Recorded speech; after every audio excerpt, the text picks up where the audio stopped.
नमस्कार. कर्मचाऱ्यांसाठी पेन्शन संदर्भात मोठी बातमी. जुनी पेन्शन, NPS आणि सुधारित राष्ट्रीय पेन्शन योजना यामधील लाभांचा तुलनात्मक विश्लेषण. चला तर पाहूया ही सविस्तर बातमी. त्यापूर्वी चॅनलला नवीन असाल तर सबस्क्राईब करायला विसरू नका आणि नवनवीन अपडेट मिळविण्यासाठी बेल आयकॉनला प्रेस करायला सुद्धा विसरू नका. ही अत्यंत महत्त्वाची आणि कामाची बातमी शेअर करायला विसरू नका. कर्मचाऱ्यांना लागू करण्यात आलेली सुधारित राष्ट्रीय पेन्शन योजना, जुनी पेन्शन योजना आणि राष्ट्रीय पेन्शन योजना यामधील लाभांचा तुलनात्मक तक्ता विषयक संपूर्ण माहिती आपण आज या व्हिडिओच्या माध्यमातून जाणून घेणार आहोत. चला तर पाहूया सविस्तर बातमी. जुनी पेन्शन योजनेमध्ये शेवटच्या वेतनाच्या 50% रक्कम पेन्शन म्हणून दिली जाते, तर राष्ट्रीय पेन्शन योजनेमध्ये गुंतवणुकीवर मिळणाऱ्या परताव्यानुसार पेन्शन दिली जाते. तर सध्या सुधारित राष्ट्रीय पेन्शन योजनेनुसार शेवटच्या मूळ वेतनाच्या 50% रक्कम पेन्शन म्हणून मिळणार आहे, परंतु यामध्ये कर्मचाऱ्यांचे 10% योगदान पूर्वीप्रमाणे सुरू असणार आहे.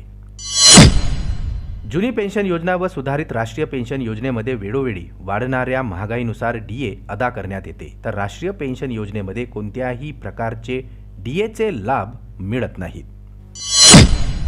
जुनी पेन्शन योजना आणि सुधारित राष्ट्रीय पेन्शन योजना ही महाराष्ट्र नागरी सेवा नियम 1982 मधील तरतुदींनुसार निश्चित करण्यात आलेली आहे. तर राष्ट्रीय पेन्शन योजनेमध्ये पेन्शन ही बाजार मूल्यावर आधारित असल्याने यामध्ये पेन्शनची अनिश्चितता असते. वेतन आयोगानुसार जुन्या पेन्शन योजना व सुधारित पेन्शन योजनेनुसार पेन्शनमध्ये सुधारणा निश्चित आहे, तर राष्ट्रीय पेन्शन योजनामध्ये वेतन आयोगानुसार पेन्शन निश्चिती लागू नाही. जुन्या पेन्शन योजना आणि सुधारित पेन्शन योजनेमध्ये सदर प्रकरणी निवृत्ती वेतनाच्या 60% रक्कम पेन्शन म्हणून अदा करण्यात येणार आहे, तर नवीन पेन्शन योजनेमध्ये गुंतवणुकीवरील परताव्यानुसार पेन्शन मिळेल, ज्यामध्ये 0% हमी असणार आहे. जुनी पेन्शन योजना तर सुधारित पेन्शन योजनेमध्ये सदरचे लाभ निवृत्ती वेतन नियम 1982 मधील तरतुदीनुसार लागू होतात, परंतु राष्ट्रीय पेन्शन योजनेमध्ये कोणतेही लाभ लागू होत नाही. जुनी पेन्शन योजना व सुधारित पेन्शन योजनेमध्ये 300 दिवसांच्या रजा रोखीकरणकरिता लाभ अनुदेय होत असतात, तर राष्ट्रीय पेन्शन योजनेमध्ये देखील 300 दिवस करिता रजा रोखीकरण लाभ अनुदेय आहे.